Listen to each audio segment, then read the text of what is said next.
আচ্ছা, আজকের ভিডিওতে আমরা তোমার চ্যাপ্টার 6 নিয়ে একটা জাস্ট রিভিউ হিসাবে একটা ক্লাস নিব।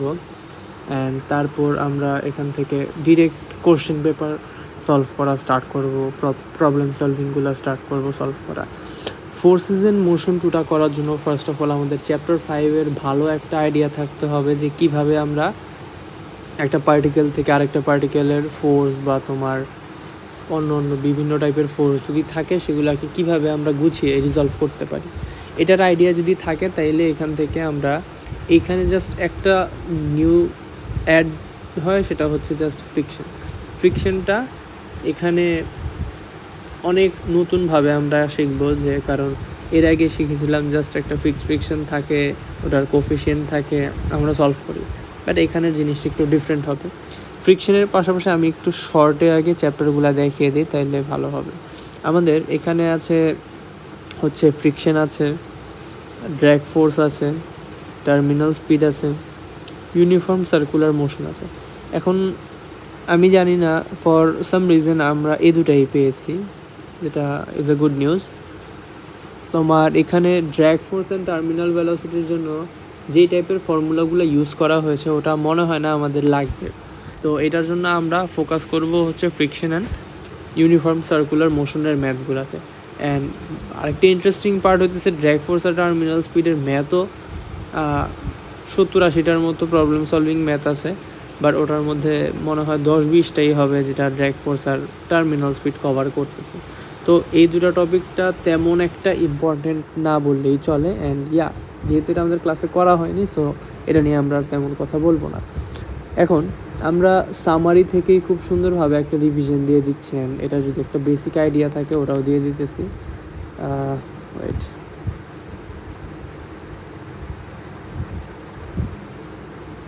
হ্যাঁ, ফার্স্ট অফ অল যদি আমি ফ্রিকশন নিয়ে কথা বলতে যাই, এখানে যেই চেঞ্জটা হয় সেটা হচ্ছে একটা ওয়ার্ড যেটা আমরা বলে থাকবো, এখানে লেখা নাই আই গেস, হ্যাঁ, এই যে একটা হচ্ছে স্ট্যাটিক ফ্রিকশনাল ফোর্স আর একটা হচ্ছে কাইনেটিক ফ্রিকশনাল ফোর্স।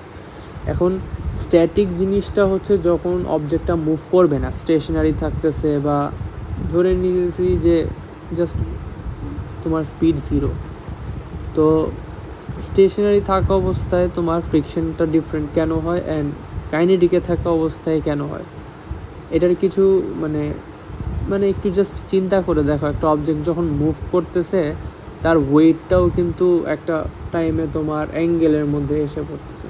বিষয়টা কিছু এরকম যে সে মুভ করলে কিভাবে তোমার স্টেশনারি থাকা অবস্থায় ফ্রিকশনটা সেম থাকে। তো এরকম কিছু থিওরি আছে যেটা মনে করলেই কীরকম জানি লাগে। এই ডিজাইনের জন্য হয় কি, আমরা এখানে ফিজিক্সের মধ্যে শিখতেছি যে আচ্ছা ওকে ফাইন, তো অবজেক্টটা যদি স্টেশনারি থাকে সেটার উপর ফোর্স দেওয়া হয়, তো ওটার যেই মিউটাকে আমরা এখানে বলে থাকি যে কোফিশিয়েন্ট অফ ফ্রিকশন। তো কোফিশিয়েন্ট অফ ফ্রিকশনটা তোমার একরকম থাকে, পার্টিকেলটা যখন মুভ করতে থাকবে তখন তোমার ফ্রিকশনটা তোমার মিউয়ের ভ্যালুটা ডিফারেন্ট হবে। তোমার মিউটাকে আমি যদি এখানে লিখে তোমার বোঝাই, একটা হচ্ছে মিউএস আর একটা হচ্ছে মিউ কে। মিউএসের কাজটা কি আমরা জানি, যে অবজেক্টটা হচ্ছে তোমার স্টেশনারি, আর মিউকের মধ্যে জাস্ট বলতে পারবো যে মুভিং।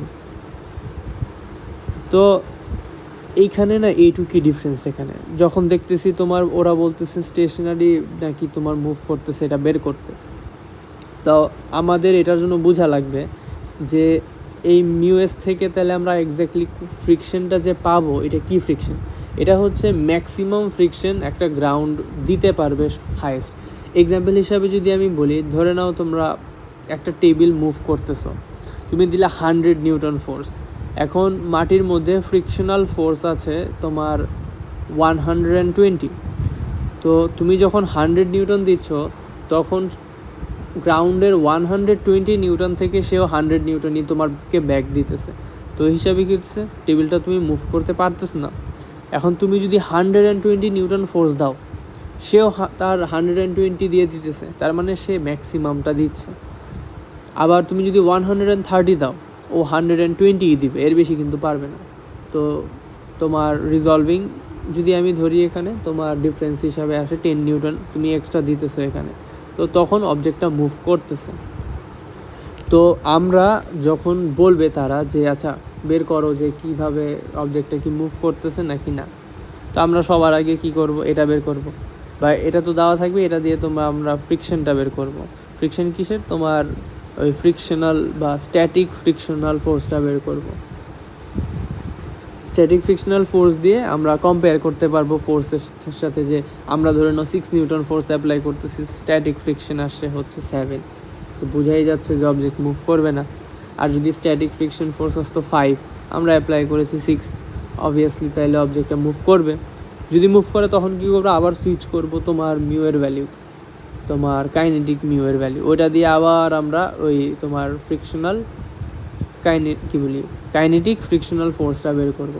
এখন এগুলার ভ্যালিউ তারা দিয়ে দিবে, তো এটা নিয়ে কোনো সমস্যা নেই। এটা দিয়ে আমরা জাস্ট বের করতে পারতেছি একটা জিনিস, এটাই। এর বেশি ফ্রিকশন এখানে কোনো কিছু যাওয়ার দরকার নেই, যেহেতু একটা রিভিশন দিতেছি আমরা কনসেপ্ট বোঝার জন্য, তো আমরা ম্যাথ করলে আরও ভালোভাবে জিনিসটা ক্লিয়ার হইতে পারবো যদি এই লেকচারে ক্লিয়ার না হইতে পারি। ওকে, আর আরেকটা হচ্ছে তোমার ইউনিফর্ম সার্কুলার মোশন, একদম সিম্পল, জাস্ট ফর্মুলা, যদি কখনো ইন্ট্রোডিউস না হয়ে থাকো ফর্মুলার সাথে জাস্ট মেমোরাইজ দেন। এখানে তেমন আসলে কিছুই না। ইউনিফর্ম সার্কুলার মোশন হইতেছে তোমার একটা সেন্টারের থ্রুতে, ধরে নাও আমি একটা বলকে বাঁধলাম এখানে রশি দিয়ে, ওকে, এটা জাস্ট ঘোরাচ্ছি, ও একদম একটা সার্কুলার পাথ ফলো করতেছে এখানে। এটা হচ্ছে তোমার রেডিয়াসটা কাজ করতেছে, অ্যান্ড একটা অ্যাঙ্গুলার স্পিড যে যাইতেছে তোমার, ওইটা ভি। অ্যাঙ্গুলার ভেলোসিটিটাকে ইউজুয়ালি এখানে ওমেগা বলে থাকি আমরা, এখানে আই গেস নাই এটা। ওকে, তো এইটা মনে রাখা লাগবে, অ্যান্ড এটা মনে রাখা লাগবে। এটা হচ্ছে তোমার সেন্টিপিটাল ফোর্স হিসাবে ধরে রাখি, আর একটা হচ্ছে সেন্টিপিটাল এক্সেলারেশন। এটা বের করার জাস্ট বেসিক দুইটা ফর্মুলা মনে রাখি। কনসেপ্ট এখানে তেমন আসলে কিছুই বোঝার নেই। আরটা ওই রেডিয়াস তোমার জাস্ট যাই বলে বের করে ফেলতে পারবো আমরা। আর আরেকটা হইতেছে যে আরও কিছু ফর্মুলা থাকার কথা, এটা নাই কেন আই ডোন্ট নো। তোমার omega is equals to V R নাই গেস ভি বাই আর, আসলে ফর্মুলাটা ভুলে গেছি। ওকে, আই গেস ভিআরই হবে, ভিআর হবে না, দাঁড়াও দেখি এখান থেকে দেখলে। একটা ফর্মুলা হচ্ছে A is equals to omega square R, এটাকেও যদি ওমেগা দিয়ে কনভার্ট করি আমি, তাইলে হ্যাঁ এ ক্যান্সেল হয়ে যায়, আর ক্যান্সেল হয়,